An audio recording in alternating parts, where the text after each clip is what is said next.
Milwaukee Bucks trading Khris Middleton and A.J. Johnson and a first-round pick swap to the Washington Wizards for Kyle Kuzma, Patrick Baldwin Jr., and a second-round pick in this year's upcoming draft.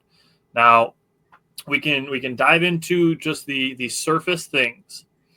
Now, the first, off the bat, Kyle Kuzma is younger by 3 years, taller by 2 inches, cheaper now by about $11 million. And his salary next year goes from $23 million to $21. And in the 26-27 season, his salary goes from $21 down to $19. So his salary actually decreases for the next 2 seasons after this season. So that is going to first get the Bucks under the second apron. Now we've had a lot of these conversations today about what that means for the Bucks. It means that they are now allowed to do 2-for-1 trades. So they can do a Pat and a Bobby for a $20 million-ish player. They could do, a Pat and Delon Wright for about a $12 million-ish player. They can do things like that. They can do multiple players for one-player trades now that they are under that second apron. It also gives them a little bit more flexibility in availability of their future picks, which is if they finish under that second apron for multiple years in a row, they then get access to more first-round picks that they can trade in the future. So even just that part of it, the financial aspect of it, and the flexibility that this deal makes is a factor in this trade. And then we can get into my couple other things. One, Giannis gave a vote of confidence for Kyle Kuzma. That's a big deal. There's nothing in this deal that is making me concerned that Giannis is going to be gone in the offseason or want to be traded. It's absolutely heartbreaking to lose Khris Middleton. There's no version of this that was going to end with us being happy about it. But Giannis being on board, it does calm the nerves a little. Yep. Next, my big thing is we avoided 2 players. We avoided CJ McCollum, who I wanted no part of. He doesn't do anything better than Khris does, and he's smaller, and he's worse on defense. Yep. And he makes the same amount of money. Yep. And we avoided Bradley Beal, who makes almost $20 million more than Khris Middleton, is smaller, shoots a little bit better at the three-point line, very small bit better at the three-point line, but the Bucks avoided CJ McCollum and Bradley Beal. That's a win in my mind. Yeah, absolutely. Also, I gave you this kind of what-if question, and I understand we're going to be playing some what-ifs when we talk about Kyle Kuzma in a second here. Yep. But what if Khris Middleton would have retired at the end of this season? Yeah, that was a really good question. What if Khris Middleton would have retired at the end of next season? Yeah. It's not something that has really been, given as a possibility or an indication that it's something that he might do. But, I mean, there's no denying his injury history, which he's been healthy for the last 2 playoff runs. But that's obviously you still need to get to the playoffs. And, as long as the Bucks are out of the play-in, I'm not super worried about it. But, I mean, you want to have guys healthy for the playoffs. Yeah, absolutely. So Kyle Kuzma being able to play more minutes than Khris Middleton has is a benefit. Now, the other really big thing about this, obviously besides the flexibility in trade, is it's going to free some money up this summer. Yes. So even if between today and tomorrow at this time, we don't have any other big moves from the Bucks, like we're going to talk in just a second, some other players the Bucks could target. If the Bucks don't make another big move before tomorrow, it isn't going to be like, oh my God, John Horst needs to be fired for not doing enough to make this team a championship contender this year, because Dame and Giannis aren't going anywhere. Kuzma's not going anywhere. Brook Lopez is a free agent, but it's going to give the Bucks flexibility of the summer to maybe not hedge this year and next year as like we'll be 50-50 in on each, but for the Bucks to go a little bit heavier into trying to go in all in next year. I mean, when you just brought something up that people aren't taking into consideration as well, talking about Brook Lopez, right? You were talking about Khris Middleton. Maybe he retires. Maybe Brook Lopez retires. That's another $24 million that's going to be on the books for the Bucks to play with. Obviously, they'll have to replace Brook's production, but getting $24 million plus the money they saved, an extra $11 million on top of that with trading Khris Middleton, that allows you to go after a guy who Tyler has been talking about. Let's finish talking about Kuzma, and then we're gonna come back to that guy. I know. I'm just putting that in there for people. We're gonna come back to that guy because I'm really excited to talk about that guy. Yes. So let's talk about Kyle Kuzma. So you give me your thoughts on the trade, and then we'll talk about Kyle Kuzma specifically. Okay, so obviously people were freaking out, right? We found out about this trade. It was kind of broken to us, while we're in the middle of our workday, and everybody's just kind of like, what the heck, right? And then you get the knee-jerk reactions. And, something that me and you have really worked on is trying to take a step back and look at the different perspective instead of being like, man, that sucks. One of the main players from a championship team in Milwaukee, which is really special in Milwaukee, a championship team in Milwaukee, first one in 50 years. We don't win that title without him. He's gone. So instantly your brain goes to all the nostalgia of, oh my God, I remember when Khris Middleton did this. And that's fine. That's usually stuff that you do when somebody retires, not when you trade them. But for me, when I took a step back and I looked at it, there was a few things. This move had to happen. And I know that people don't want to hear that, but it had to happen. The injuries were really starting to catch up. There's people talking about, he had consecutive good games in a row. Well, I don't want to be that guy. Very easily for him to have a setback with his injury, and then he doesn't play for another 3 games after that. And I really am walking a fine line here. I don't want to be disrespectful because Khris Middleton was awesome to the Bucks. I want to say that. He was awesome. I enjoyed watching him. Giannis and Khris together, they were tremendous. It was a lot of fun, a lot of good memories there. But this is something that had to happen on the basketball business side of things. And, when you get a guy like Kuzma, the last time he played meaningful basketball was on the Lakers before he got traded to the Washington Wizards. And that's what I really went back to look at because he's now back in a situation like that, right? So now he's got to tick that back up. The competitiveness is back there. And the last time that he played meaningful basketball, he shot 36% from the three-point line. That's very good for a guy at his size, 6'9". He's going to be a floor stretcher. And then he had a really good defensive rating. He was a 107, I believe, defensive rating. You could definitely live with that. What was that? 109. I have it pulled up here. 109. Oh, it was 109 back in. Okay. Either way, not far off. Not far off, and that's a pretty good defensive rating. Yeah. When you consider, again, I'm not trying to be a dick.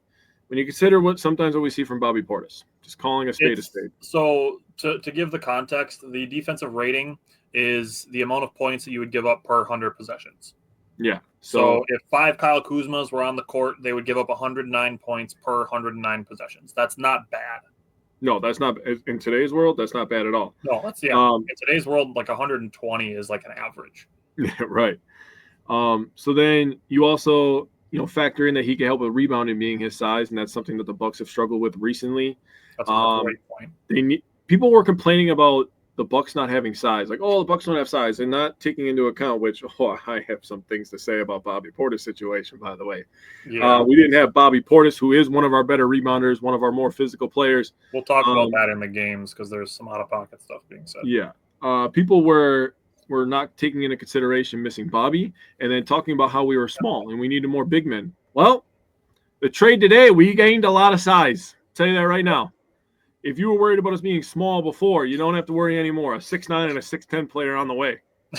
Yeah. So it was a good trade for the Bucks. I actually liked it when I took a step back. I didn't like losing Khris Middleton, who is one of the probably 4 best players in Bucks history. Maybe he's up there. He's top 5, 100% for sure. Yeah, he may be in the Mount Rushmore. I don't know.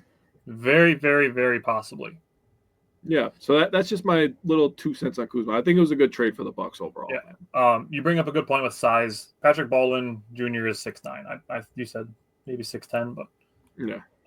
Both guys are 6'9". Khris was 6'7". Yeah. So, that's the size thing is absolutely 100% a factor. Kuzma does actually have championship experience. He was with the Lakers when they won their championship in the bubble. Yes, it's a bubble, but still. You brought up his 3-point percentage that year in the 2020-2021 season. He shot 36%. That's right at the NBA average. Again, a 6'9" guy that can shoot, average from the three-point line. His career percentage is 33%, which is slightly below average. But the thing to take into account is he's been playing in Washington for the last 4 years. Yeah. And before this year, he did not have Jordan Poole with him. Yeah. So, I mean, you're looking at Kyle Kuzma, Jordan Poole. Where else are shots being created? Yeah. That team is obviously a bad team for a reason. They need a lot of work. Right before the show, they traded Jonas Valanciunas to the Kings. So that is another thing that they're doing to create some potential future picks for themselves. Big Al said, in my opinion, I feel like we should have had more for Middleton. Maybe we should have gotten rid of Middleton for Dame instead of Holiday, looking back at it now. I don't agree, just because Drew and Dame are both point guards. Drew wasn't going to be playing shooting guard, in my opinion. And at that time, the Drew Holiday playoff numbers were too bad. Yeah. Like, there's no way of dancing around it. The 2 years that we played without Khris Middleton in the playoffs and Drew was needed to be the number 2, he was not that guy. Yeah. That was when we really missed Khris, and I think this last ankle surgery really kind of put the nail in the coffin with what we were going to do with Khris. It was time. The money and the production, it just didn't add up, man. And that's the business side of it, and it sucks. Yeah. As fans, it's hard for us to understand that sometimes, but it is what it is. Yeah. And I had been choosing to look at the per 36-minute Middleton numbers, just because I felt like that's what he was going to be like in the playoffs, which is why I focus on those so heavily, because that's what the Bucks are doing. They're aiming for the playoffs. But looking at Kyle Kuzma's numbers, you look at Khris Middleton's numbers. Khris Middleton's numbers looked better from percentages wise, whereas Kuzma's numbers look better as per game wise. So this season, Kuzma's averaging 15 points. Last season, he averaged 22. The season before, 21. So he's capable of being a 20-point scoring guy. He's only averaging 27.7 minutes this year, as compared to 32.5 and 35 in the last 2 years. So if Kuzma's a guy who's able to give the Bucks, 28 to 35 minutes a game, that's a benefit. Now, one other thing that we haven't talked about here, and one big aspect of losing Khris Middleton, is obviously the chemistry. Yeah. Have we not talked about the building chemistry between Dame and Giannis this year? 100%. Quite a bit. Yeah. In my mind, the Bucks are betting on that. They really are. And we've seen it. So it's not like there's no foundation, or like we need to hope that Giannis and Dame can have better chemistry. Like, the chemistry got better, which allowed them to make a move like this. Yeah. So I understand the chemistry aspect. We've said it tons of times on this show ever since we started it, that Giannis and Khris share a brain. Yeah. We're starting to see those things happening between Dame and Giannis in year 2. Yep. Which, over the last summer, people were like, oh my God, Dame and Giannis aren't spending every weekend second together. How are they going to build any chemistry? By playing basketball together. Yep. So, I mean, as Wisconsin sports fans, we've seen Brett Favre traded. We've seen Aaron Rodgers traded. We've seen Drew Holiday traded. We've seen Devontae Adams traded. We've seen Corbin Burns traded. We've seen guys that were franchise cornerstones traded. There's no version of this that doesn't suck to lose Middleton, but hopefully we have laid out, enough of what the potential benefits are. And the biggest one in my mind is still that financial flexibility. So with that, like we said, the Bucks are now under the second apron, which means they can do 2-for-1 trades. So looking at a list here, I'm not sure who you all have on your list, but I guarantee you I have more names on my list. So I'll let you go first on some other guys that the Bucks could target between today and the 2:00 tomorrow trade deadline time, which we may go live after, briefly, just to discuss anything else that the Bucks do. But who are some other names that you are considering for the Bucks to do here? Well, I didn't write down a ton of guys. I wrote down guys that I thought made sense this year to kind of go after.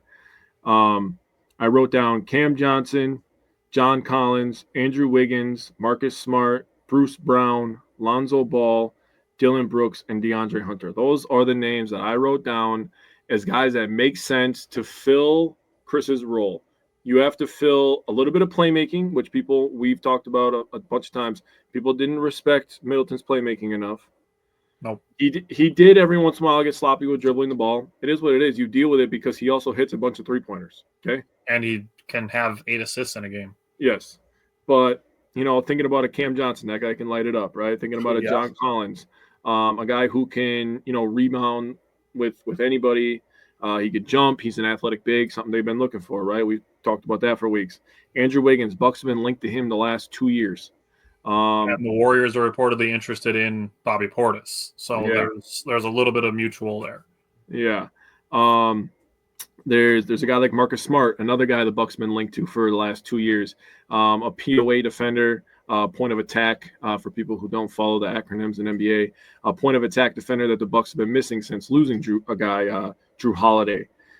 Bruce Brown, he's kind of an everything kind of guy. He could play defense. He just fills a role. He's like great value Marcus Smart. Yeah, great value Marcus Smart. Good, better way to put it. Lonzo Ball. Now, he's kind of damaged goods, but when he's healthy, he's really good. The Ball brothers that made the NBA are actually Lonzo good. Doesn't get enough credit. Like we've talked about this in the couple of years that he's been with Chicago. Lonzo's a good defender. Yes. And out of all of them, like all of the Ball brothers, he's probably got his head screwed on the most straight. Yeah. His 3-point shot is disturbingly ugly, but he makes a decent amount of them. Yeah. So like it is what it is. Like it's ugly, but it works. It's the playmaking for me with Lonzo Ball. Being able to draw up plays as Dame is quote unquote the shooting guard, and having Lonzo make the pass is something that I really like. I really like the potential of a Lonzo Ball. And I really like that idea actually. Yeah, and pick and roll with Giannis. He's a really good passer. And he can attack the rim. So like I said, when he's healthy, and we dealt with that with Middleton. But so what would be different with Lonzo Ball? If Lonzo Ball's knees hold up, he would be a tremendous get. Dylan Brooks, for obvious reasons, POA defender. We've been talking about that a lot. And DeAndre Hunter is probably my favorite name on the list. You're talking about Atlanta, a team who's done a really nice job at filling out the wing area of their team. And they got a lot of young studs over there. And DeAndre Hunter has kind of become disposable, in my opinion, now. Tyler brought up a good point with the injury to Jalen Johnson. That's going to be tough for them to just be like, oh, okay, I guess we'll just lose 2 small forwards in one season. Right. But, thinking into the future, DeAndre Hunter, you want to get younger. You want to get more athletic. You need a guy who can score and get those tough buckets in the playoffs as the third wheel. I think that he could fill that role. In some capacity, he may not ever get up to the height of Khris Middleton. I'm not saying these guys will do that. But being able to do it sporadically from time to time when asked if they could do that, I'd be okay. And, DeAndre Hunter, he's a very similar play style to a guy like Taurean Prince. Yeah. A guy that we've, going into the season and at times this season have, described as could be like one of the free agent steals of this season. If the Hawks are looking at the absence of Jalen Johnson and being like, hey, we could use a power forward that can get us some points. Yep. Bobby Portis could be of interest to the Hawks. Yeah. I previously discussed maybe Larry Nance Jr. as a swap for Bobby Portis. So like these things can happen. We're not saying that any of these things are going to happen. Yep. Big Al said losing Middleton is tough for the fan base. He was originally part of the Brandon Jennings trade. Looking back at it, it was a good trade that kickstarted the Bucks rebuild. It absolutely did. It paired Giannis and Middleton together for over a decade. Through the hardest of hard times and through the best of times. Yeah. And that's what makes it so tough to lose a guy like him. Taylor said it would suck to lose Bobby. I feel we need to keep him. If they get a wing, I would agree with that. Because I would like at least a 4-man rotation with the big men. Yeah. That would be nice. Yeah. But as of right now, getting a Kyle Kuzma makes him a little bit expendable, in my opinion. Exactly. That's the thing, is that Kyle Kuzma is not only going to give, power forward flexibility, it's going to make things a little bit easier for Giannis too, depending on who the Bucks are playing. Yep. Because he's bigger than Khris, so that does give the Bucks a little bit more positional versatility. Yep. Still not on board with Giannis playing center, which is why you're going to hear in these names that I'm going to bring up a lot of big men. But my dad said, please no Marcus Smart, can't stand his face. He was annoying as a Celtic, but he's not a Celtic anymore. We could do the thing that the Celtics did and grab the discarded defender from our former rival and be like, hey, you want to come with us and win a championship that your former team can be like, shit, we should have maybe held on to that guy. Would his face look good under one of these? Yes, it would. I think I'd be okay with it. Yeah. And yes, Taylor, it would suck to lose Bobby. He's obviously, become ingrained into the atmosphere of games. If we're talking again the business side of it, and just the product of the Bucks playing their best basketball, I think there are guys that can help the Bucks more where they need it, and that's defensively. And Big Al asked, do you think the Bucks should trade away Brook Lopez? In my mind, they should consider it. And I'm not saying that they should look to shop Brook Lopez, but the guy that Jake and I, who, if the Bucks were able to make a deal work, either like today or tomorrow, or in June when free agency starts, a guy that we would be thrilled to have on the Bucks is Miles Turner. I've brought him up for 2-3 years now, at least. And the Bucks talked to the Pacers about him last year. They had conversations about Miles Turner for Brook Lopez last year. And this year, the Pacers have said they are not willing to give Miles Turner a $30 million per year deal. I think the Bucks could. Oh, they will. I'd be willing to give him $30 million a year. Oh yeah, dude. If you get rid of Khris and you get rid of Brook and you bring in a Miles Turner, you open that window back up more. Yeah. That, like, Miles Turner, he, in my mind, would be the only guy besides Anthony Davis that would be perfect to play with Giannis. Yeah. Because he can defend, he's athletic, and he can shoot threes. Yep. It was Anthony Davis, Miles Turner, and Brook Lopez. Now, the Pacers, they would obviously want Brook Lopez for the rest of this season for them to, go on their stretch run. And the Bucks would have to give some picks consideration to it. But in my mind, if the Bucks were to do something like that, it would have to come with the caveat that the Bucks were able to talk to Miles Turner about an extension before trading for him. Yeah. Going rental for rental isn't something I really want to do. I still would, but I would expect that if the Bucks were going to do that they would offer the Pacers a little bit less of draft consideration. Yeah. So that's kind of where I'm at with that. Riley said he hadn't thought of Miles Turner much. He would be such an upgrade on the defensive end. He would be a good upgrade defensively. Brook Lopez is still, in my mind, a little underrated defensively, mostly by Bucks fans. But Miles Turner's athleticism would be a factor. Big Al said any players that are unrealistic in trade talks for the Bucks that he would want. For me, it's KD. I did actually mention that to Jake. I'm like, there's no version of this that doesn't end with us being sad to lose Middleton unless we fuck around and get Kevin Durant. Yeah. But, so yes, that would be the one. I mean, other than that, like, there's a way that if the Bucks trade Bobby, Brook, Pat, Marjan, and Chris Livingston, that they could get Jimmy Butler. No. It would be a wild scenario, and obviously you're giving 5 guys to get one. But that is an unrealistic one that you could put in there. But if we're going by the realistic names that I have in mind, one would be maybe Herb Jones. I don't know if the Pelicans really want to move him. He's a guy in my mind that has the potential to be a future defensive player of the year. Yep. That would be a big deal for the Bucks defensively. You mentioned Marcus Smart. Talked about Miles Turner. The last summer, the Bucks were talking to the Pistons about Jalen Duren. Yeah, I would love that. I would absolutely revisit that. That dude's a walking double-double. Yep. Another guy that the Bucks have had conversations with is the New York Knicks, potentially for Jericho Sims. The backup center for the Knicks. It could just be something as simple as Jericho Sims for Marjan Beauchamp. Simple.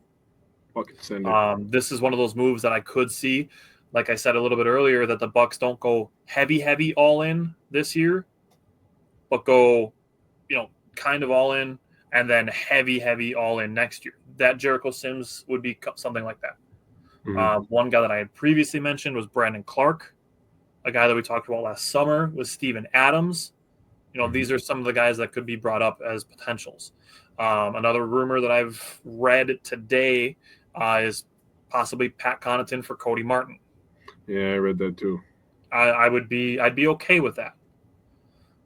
Is there any way to get KD? It would be basically the same way that we'd have to get Jimmy Butler. It would be like trading 5 guys for 1. So I it's heard that Durant technically, doesn't want to leave Phoenix. yeah, He's kind of firmly putting his foot down that he wants to yeah. relax in Phoenix. That's where old people retire anyway. So So yeah, it's technically possible, but I would say unrealistic. yeah, 2 other guys that I would three other guys. One that I brought up previously, Robert Williams III. Just do Bobby for him straight up, easy. Yep. That works. That gets the Bucks better defensively, and it gives them a backup big man. That would be very doable. Bojan Bogdanovic from the Nets. To give the Bucks another big shooter, just another big guy on the team.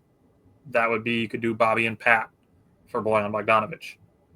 And one last one that I've read is being dangled as a potential trade piece that the Bucks could trade Bobby Portis and Pat Connaughton for. I think you're going to be kind of like, ooh, when I say this one. Jakob Poeltl. okay. Size.